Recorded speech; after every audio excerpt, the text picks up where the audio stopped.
Hoje é dia de falar sobre os comportamentos da ansiedade. Sejam todos muito bem-vindos. Meu nome é Luísa, eu sou psicóloga. Faço frequentemente lives aqui, quarta-feira à noite, com temas diversos, mas sempre abordando questões da ansiedade e de relacionamentos. Então hoje, além de falar um pouco mais sobre os comportamentos, eu vou falar também sobre outras 3 respostas que envolvem o comportamento, que envolvem essa situação da ansiedade. Sejam todos bem-vindos. Desculpa. Hoje é dia, então, de falar sobre a ansiedade, sobre os comportamentos, e vou dar aqui algumas instruções antes da gente começar a live de hoje, ok? Pessoal que estiver entrando, campinho dos comentários tá aberto. Usem, abusem para fazer perguntas, tirar dúvidas e comentar o que fizer sentido para vocês. O campinho do aviãozinho é um aviãozinho que ele serve para compartilhar esse conteúdo com outras pessoas. Então, se você souber de algum amigo ou alguém que possa se interessar nesse conteúdo, compartilha com essa pessoa também, para que ela possa ter acesso ainda a esse vídeo ao vivo. Lembrando que ele vai ficar gravado também, se vocês quiserem ter acesso depois, no feed já vai estar salvo. E por fim, aqui perto também tem um coração. Quanto mais esse coração é ativado, mais vai tendo alcance no Instagram e a gente vai alcançando outras pessoas também. Então, fiquem à vontade, vai ser um prazer compartilhar esse conteúdo com vocês.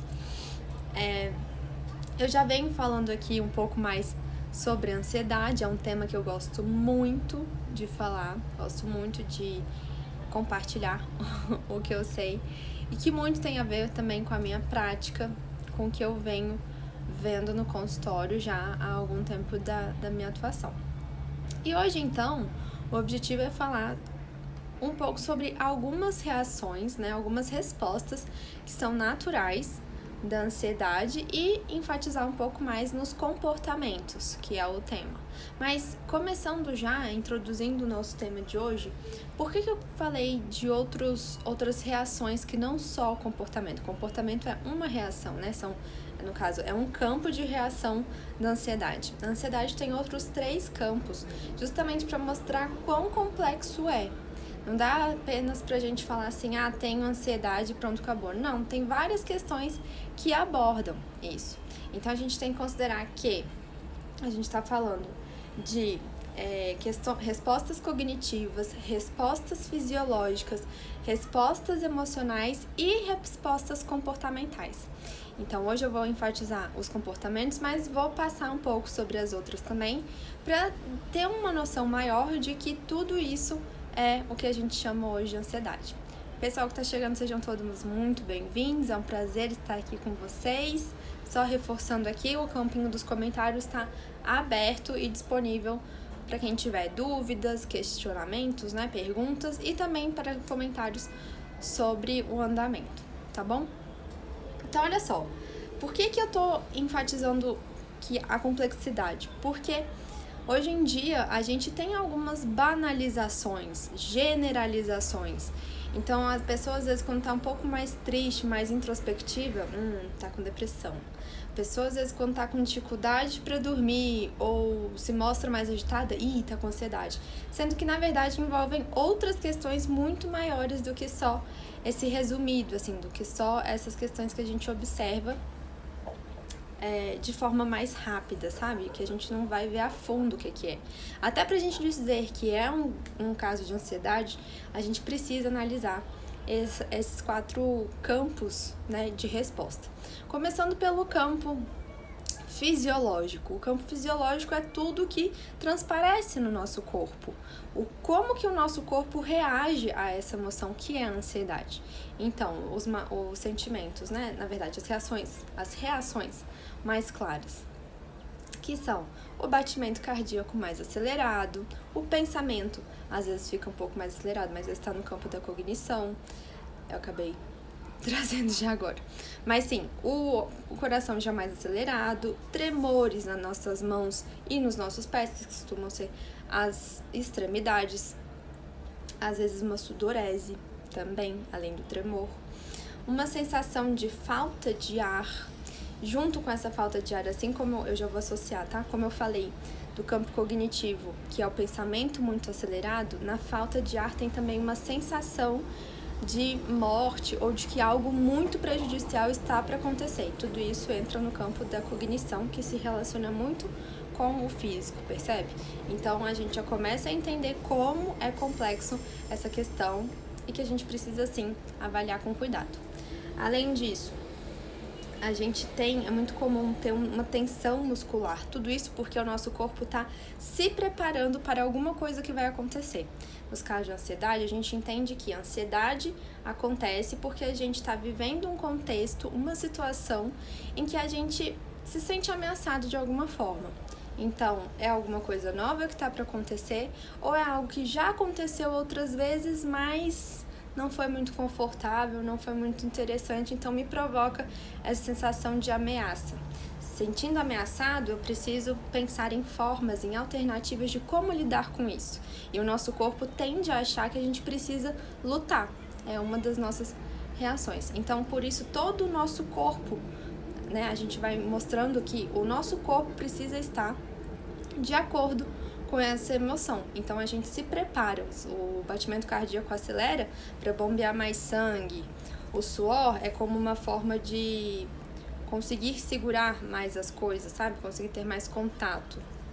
Enfim, e tem outras reações, mas que é como forma realmente da gente lidar com alguma ameaça que pode estar ali acontecendo.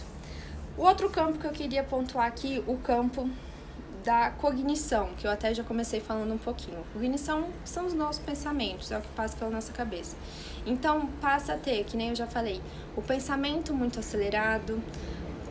Dentro também pode vir uma sensação, dentro de um quadro de ansiedade, pode vir uma sensação de perigo muito forte e muitas vezes as pessoas associam que esse perigo pode ser a morte. Né? Às vezes falam assim, é uma sensação estranha, não sei muito bem, e aí quando a gente fala, parece que você vai morrer, parece que eu vou morrer. Então, isso está no campo da cognição. Além disso, muito medo. Então, tem medo de não conseguir fazer da forma certa. Tem medo de perder o controle. Tem medo de não ir de acordo com tudo aquilo que ela está esperando, sabe? Então, isso entra no campo cognitivo. E também o campo emocional, que são o que eu coloquei lá no post de divulgação da live, que são as emoções associadas à ansiedade, que é a gente ficar às vezes um pouco mais irritado, mais frustrado, inquieto, tenso. Todas essas emoções também estão relacionadas ao campo da ansiedade, né? O que eu tô querendo dizer? O quanto tudo isso tem que estar sendo relacionado, quanto tudo isso tem que estar sendo mostrado pra gente conseguir dizer que de fato essa pessoa tá tendo episódios de ansiedade, ela precisa procurar um profissional para lidar melhor com essa emoção que é extremamente natural, só que com muita intensidade, com muita frequência, ela passa a ocupar um papel diferente na nossa vida. Faz sentido até aqui? A vida de mães que tá sempre por aqui. Sensação de angústia. Pois é, essa sensação de angústia também faz parte das crises de ansiedade. E eu acho que ela tá muito associada a isso que eu tô falando, que eu falei um pouquinho mais cedo, da sensação de que algo muito ruim vai acontecer, né? A gente sente, assim, às vezes tem um aperto no coração também, que passa a ser uma resposta fisiológica, uma coisa do corpo, né, que a gente sente. Até aqui, faz sentido quem tá aqui comigo? Dúvidas? Comentários? Porque daqui agora eu vou entrar no ponto principal da live de hoje.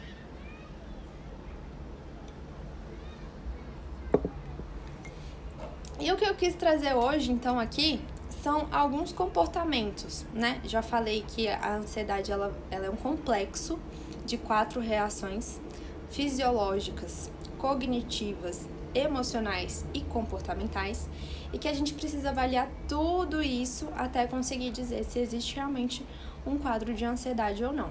Não necessariamente uma crise, tá? As crises geralmente são quadros mais pontuais, esporádicos, mas que a gente pode vir a ter essas reações independente das crises.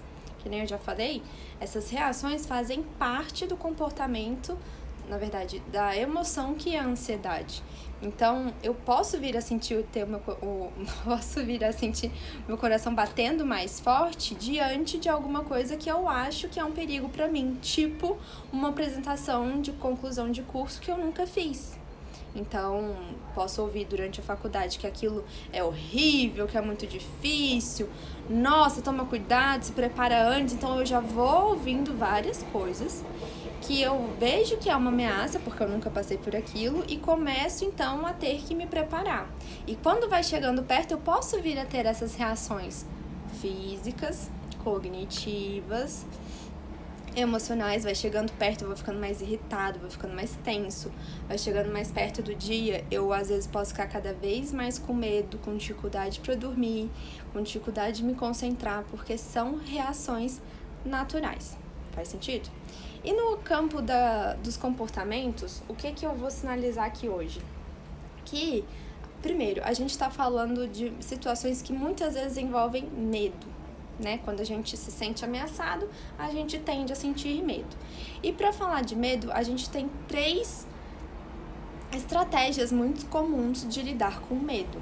A primeira, na verdade, não é uma ordem, é só uma forma de lidar com a ansiedade. Então, uma forma é a fuga. Então, TCC? Não vou fazer. Tá doido? Não, vou ter que dar um outro jeito, vou ter que inventar alguma coisa, vou ter que falar com o professor. Não posso passar por isso. Então, pode vir a ser uma primeira estratégia para lidar com essa ameaça. Segunda outra estratégia, paralisação. Que é TCC? Não sei, existe um bloqueio mental. A pessoa vai começar a fazer o TCC, vai começar a procurar, a estudar sobre aquilo que ela precisa escrever e não anda. Ela paralisa ali, por conta do medo, por conta de se sentir ameaçada. E o outro ponto é o enfrentamento. TCC? Sabe aquela história? Tá com medo, mas vai com medo mesmo? É mais ou menos por aí. Então pra eu me formar eu preciso fazer um TCC. E não tem jeito, não tem outra alternativa, não tem outro trabalho que eu possa fazer, então eu preciso ver como é que eu vou lidar com isso, né? Preciso ver como que eu vou resolver essa questão. E aí a gente enfrenta. Só daí, a gente então já tem alguns comportamentos que podem ser resposta do medo gerado por uma ansiedade a um evento que não aconteceu ou que vai acontecer. Assim, nunca aconteceu, né? Pode ser a primeira vez, ou já aconteceu outras vezes e tá acontecendo de novo. Por exemplo, prova, né? Não é incomum a gente saber de pessoas que têm, às vezes, um certo nervosismo, ficam preocupadas com a prova, ainda que já tenham feito provas várias vezes na vida e vão continuar fazendo, se esse for o caminho delas, né? Se precisar realmente fazer provas em outros contextos. Então, um primeiro comportamento associado a tudo isso que eu falei das respostas do medo é a evitação. Então, esses 3 pontos que eu falei agora há pouco são respostas do medo. O que eu vou sinalizar agora são comportamentos originados da ansiedade, que é evitar. Às vezes, junto com esse comportamento pode estar a fuga, pode estar a paralisia, pode estar o enfrentamento, mas de início eu posso querer evitar, não quero ter contato com isso. E aí eu vou criando formas para me afastar cada vez mais disso. Então, TCC? Não, deixa eu pensar outra coisa, estágio, deixa eu estudar outra coisa primeiro, então eu vou evitando aquilo, porque eu vejo que é uma ameaça. Além disso, são situações que fazem com que a gente se questione a nossa capacidade. Então, assim, eu acho que eu não dou conta de fazer isso. Eu nunca fiz. Como é que eu vou conseguir fazer? Dizem, ainda pensando no TCC, dizem que é tão difícil que se eu tenho dificuldade com outras coisas, como é que eu vou conseguir fazer um TCC? Não vou. Então, afeta muito a imagem que a gente tem sobre nós mesmos, sobre a nossa capacidade de fazer as nossas atividades, sobre se sentir seguro, sobre ser capaz. Então, interfere muito na autoestima, entende? Que passa a ser um comportamento também, o de não sentir seguro, o de não querer lidar com aquela situação.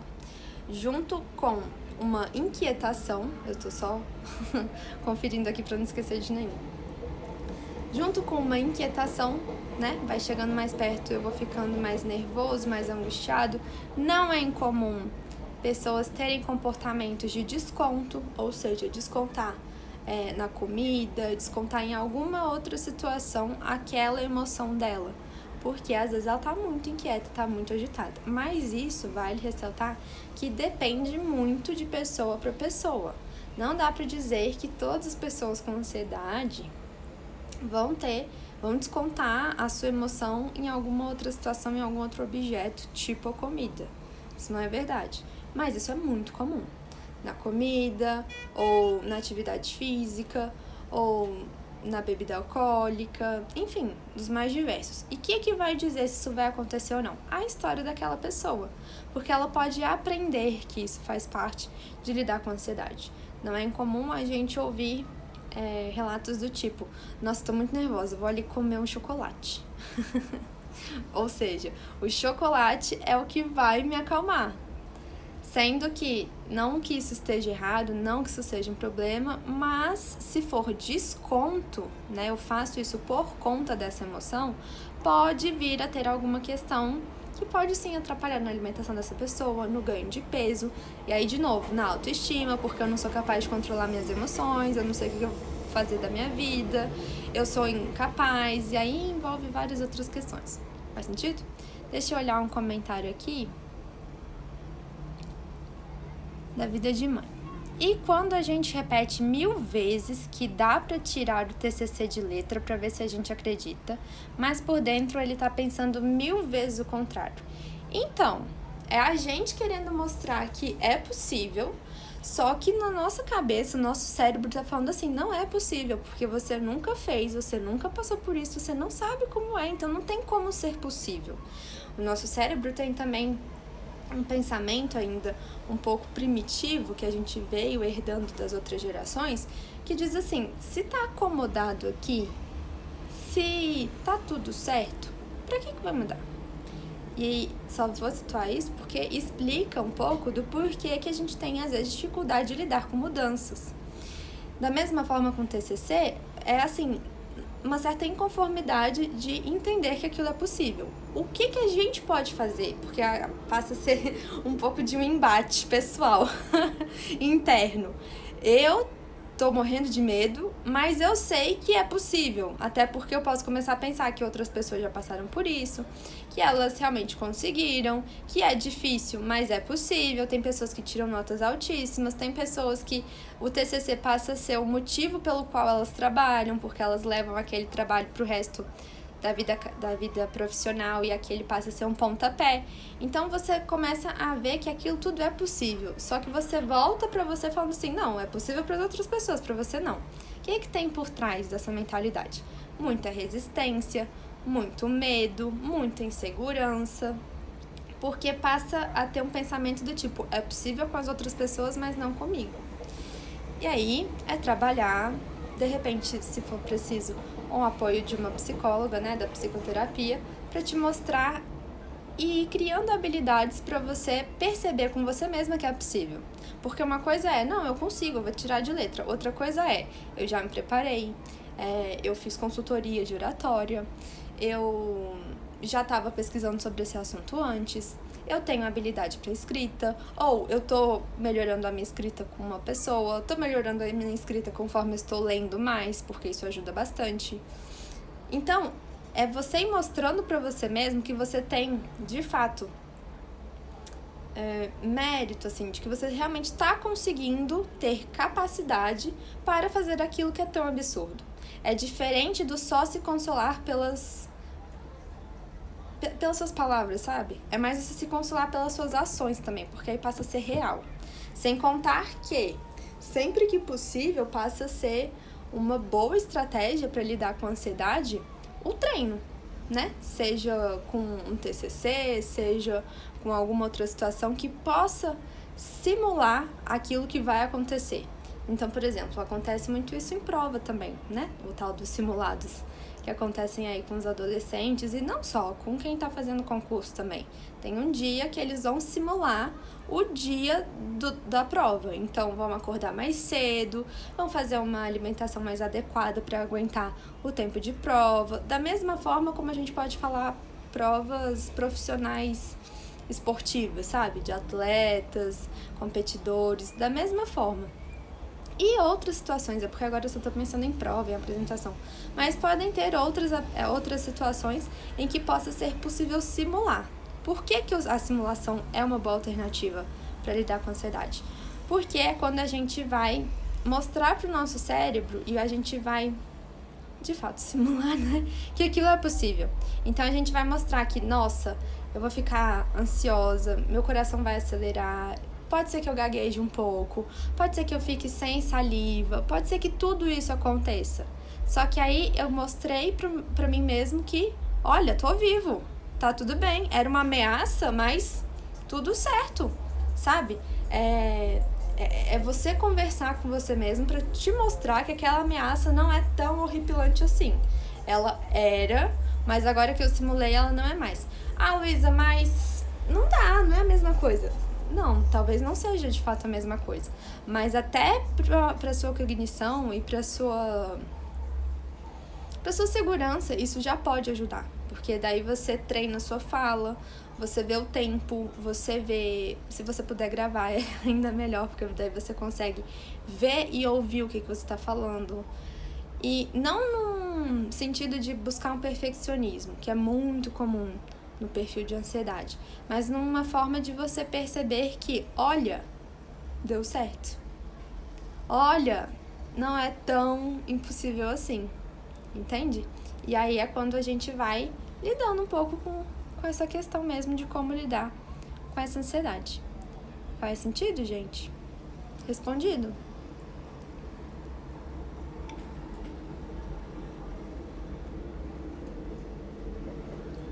E por fim, um último comportamento muito comum, que é um pouco do que eu já falei antes, que é o congelamento, que é a paralisia, que é a gente realmente ter muito medo a ponto de não conseguir lidar com aquela situação. Alguma dúvida a mais? As lives agora, elas não estão tendo tanto conteúdo, porque eu tô querendo dividir pra gente ter mais encontros semanais. Então, o que eu tinha para falar hoje era em torno disso, mostrar a complexidade da ansiedade, mostrar os comportamentos, as emoções, os sintomas físicos e também cognitivos, o que acaba passando pela nossa cabeça, de como é esse cenário de ansiedade. Ele é extremamente natural, ele faz parte da nossa vida, faz parte da nossa sobrevivência, só que a gente pode aprender a lidar com ele, assim como várias outras situações. Hoje em dia é difícil a gente pensar assim, eu quero ter uma vida sem estresse. Isso é bonito, né? Mas talvez isso não seja real, porque hoje em dia a gente tem sim uma qualidade de vida que nos leva a esse tipo de reação, de emoção. Então, o estresse ele vai acontecer. A gente é que tem que aprender a lidar com ele, entende? E aí eu venho reforçando aqui cada vez mais a ansiedade, porque, novamente, é um assunto que eu gosto bastante. Acho importante desmistificar algumas questões e deixo aqui o espaço aberto para isso. Tá bom, pessoal? Agradeço a todos a presença, foi um prazer enorme estar aqui com vocês. Na semana que vem eu vou estar de volta, ainda estou confirmando se estarei aqui individualmente ou se terá um convidado, se serei convidada também, a gente ainda está organizando isso. De qualquer forma vai ser avisado e nas outras semanas fiquem atentos que sempre vai ter live por aqui durante a semana. Um beijo e até mais!